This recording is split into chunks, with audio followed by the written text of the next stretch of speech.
What's up, guys? It's Chris here to give my brief WEC 46 and UFC Fight Night 20 predictions. I'm going to start off with WEC 46. Only going to give picks for 3 fights on the card. Mike Brown's returning after his loss to Jose Aldo, where he lost the title against a guy named Anthony Morrison. I'll go with Brown to win this by stoppage somewhere in the second round. Basically, this is just a fight to get Brown back on track after the loss. Co-main event: Uriah Faber against Rafael Assunção. Rafael Assunção, a lot of people might not know much about him yet. He's 2-0 in the WEC. He's got a 14-1 record overall. He's coming off a split decision win over Yves Jabouin. It was a pretty good fight. Assunção was a big favorite going into it, but Jabouin looked really good in there with the unorthodox striking. As for Uriah, he's coming off the loss to Mike Brown in the rematch where he broke his hands. It's interesting because Uriah's last 4 fights have been against only 2 opponents, Jens Pulver and Mike Brown. He won the Jens fights and lost the Brown fights. Both these guys are very well rounded, but I think I think Assunção's got an advantage in the jiu-jitsu department, but otherwise to give Uriah the advantage in every other department. I think Uriah is the faster fighter. I think he's probably a stronger fighter. I think he's better on the feet. I just think he's a little bit better overall, and I think he's a better athlete as well. Plus, he's fighting in his hometown, Sacramento. He's got the crowd going behind him. Both are probably motivated big time because I believe the winner's going to get the shot at Jose Aldo next. But I just see Uriah Faber. Like I said, Assunção may have a better advantage to jiu-jitsu, but if you've seen Uriah's fights, the guy's been caught in plenty of submission attempts and has always managed to escape them somehow. So I'm going with Uriah Faber to win this fight by decision. Main event of the evening: Jamie Varner against Ben Henderson for the lightweight title. Varner hasn't fought in a year. He's been out with injury since the win over Donald Cerrone, the fight where he got kneed somewhere around the eye, and the fight had to be halted in the 5th. It ended up going to the scorecards, and he got the decision win. Ben Henderson, coincidentally enough, is also coming off a win over Donald Cerrone. My favorite, actually, what I thought was the best fight of last year. A decision I actually thought Donald Cerrone should have won, but Henderson got it. So, both guys have fought Cerrone, looked impressive. Both guys are primarily wrestlers, but Jamie Varner does have a background in boxing as well. I do believe he's the better of the two on the feet. In the wrestling department, I'm not sure who's better. I think Varner may have a slight edge. I do believe Ben Henderson has the edge in the cardio. For what that's worth, if it gets to the later rounds, that may play into it. Also, Ben Henderson showed great heart and survival instincts in the last couple rounds, especially the last round of that Cerrone fight. He was caught numerous submission attempts and somehow was able to escape. But in regards to this fight, even though he's been out for a year, he might have a little bit of ring rust going into it. I'm going to favor Jamie Varner. I'm going to favor, I think it's going to go to a decision. I could be wrong there, but I'm going to go Jamie Varner by decision. And then hopefully, regardless of who wins, hopefully next up will be Cowboy Donald Cerrone because, I want to see him rematch with either or both of these guys. Moving on to UFC Fight Night 20, which is going down on Monday night. Kind of unusual to have a Spike or a UFC card on a Monday night, but hey, free fights. I will never complain about that. Real quick on the undercard, Nick Catone versus Jesse Forbes. I'll go with Nick Catone by decision. Forbes has never really showed much, even on the Ultimate Fighter. Plus, he's a late replacement. Gerald Harris versus Mike Macenzio. I'll go with Gerald Harris here. Macenzio may be a slight favorite, but I'm going to go with Gerald Harris by decision. Kyle Bradley, Rafael Dos Anjos. I'll go with Rafael Dos Anjos by submission. Mike Guyman, Roy McDonald. I got to be honest, I don't really know much about these guys. Heard a little bit about McDonald online. I'll go with McDonald by decision. Nick Lentz against Thiago Tavares. I'm going to Tavares by submission. Tavares is a guy I was really high on a couple years ago. Looked really good when he first came in the UFC. Had the impressive win over, I believe it was Jason Black. I could be wrong on the name there, though. It may have been Maxwell. He had that great fight with Tyson Griffin that he lost. Ever since then, he hasn't looked as good, but I still think he has a lot of potential. Untapped. He's still a very young guy, so I go with Thiago Tavares to win this by submission. Jesse Lennox, Rick Story. Toss-up fight, no real strong feelings either way. I'll go with Jesse Lennox by decision. Chris Leben, Jay Silva.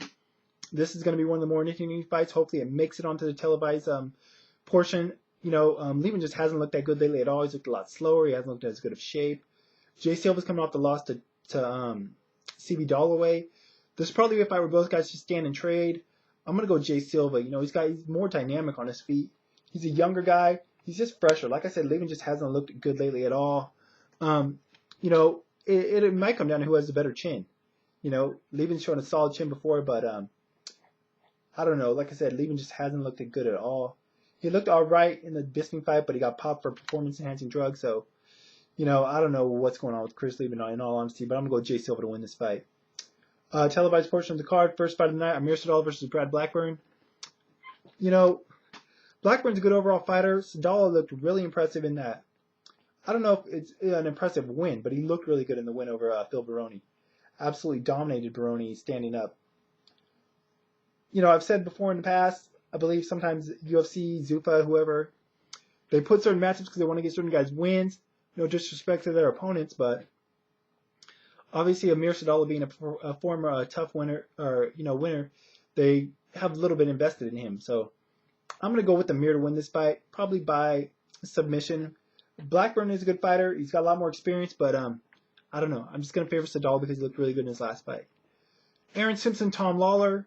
Both guys primarily wrestlers. Aaron Simpson's coming over that win over Ed Herman, where Herman blew out his knee, but Simpson was looking really good in that fight up until that point anyway.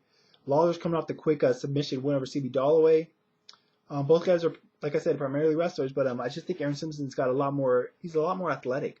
The guy's just a quick guy, looks to have pretty good power in his hands, and I don't know. I just think he's the better. I can't say he's the better fighter.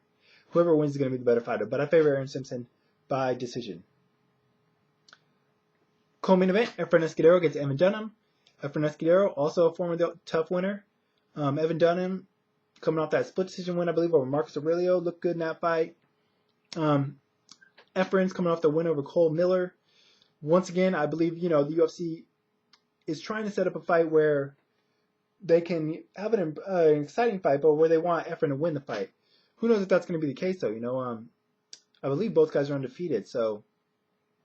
And I believe Evan trains with Extreme Couture, so, he's getting good training, but I'm going to favor Efren Escudero here. I think he's going to wrestle Evan down and probably try to win a decision, as long as he can avoid submissions. So I'll go with Efren Escudero for the win. Main event, Gray Maynard versus Nate Diaz. This is a rematch. These guys fought on Season 5 of The Ultimate Fighter, the season that Nate Diaz won. In that fight, Gray Maynard pretty much dominated the first round, but was caught in a submission in the second round by Nate. Since then, Gray has looked really impressive in the UFC. He's coming off the win over Roger Huerta.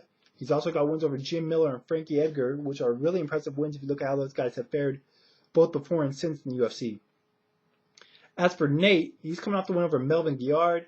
Before that, though, he had back-to-back losses to Joe Stevenson and Clay Guida, which doesn't really bode well for this fight. Gray Maynard fights somewhat similar to Joe Stevenson and Clay Guida, but he's a little bit bigger than those guys, a little bit stronger than those guys. If he just, can get Nate and hold him down and stifle Nate's submissions, and he could probably get a decision win here. Obviously, Nate has to, I think his best way to win is by submission. He's got great submissions. He's submitted Gray before. Obviously, I think Gray's an improved fighter since then. That was a while back, a couple of years ago. It's really hard to call this fight, Gray, if he wins, he's possibly looking at a title shot. Nate, like I said, he's beaten Gray before, so he's got that advantage. But also, conversely, Gray knows what to keep an eye out for. I can easily see Gray winning this fight. Like I said, I don't know who's going to get the better on the feet. If Gray wants to keep it standing, he can keep it standing because Nate's not going to be able to get him down. But I don't know who's going to get the better on the feet. Neither of them, that's not really their strong point. I do think it's going to go to the ground. I can very well see Gray winning this by submission or by decision. Like I said, just kind of working Nate over on the ground and whatnot over 3 rounds. But I'm going to go with Nate by submission. I think 15 minutes is a long time to, kind of be in his guard and be down there dealing with Nate Diaz there. I think Nate knows he has to win by submission. He's going to look for something. He's probably going to throw up a lot of submission attempts. Whether he's actually going to get the submission or not, it's hard to say, but I'm going to expect him to. So I'm going with Nate to win this by submission. But don't be surprised if Gray wins by decision because it's a very likely possibility as well.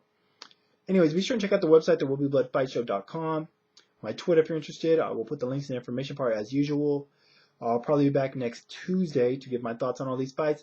But until then, y'all guys, I'm out.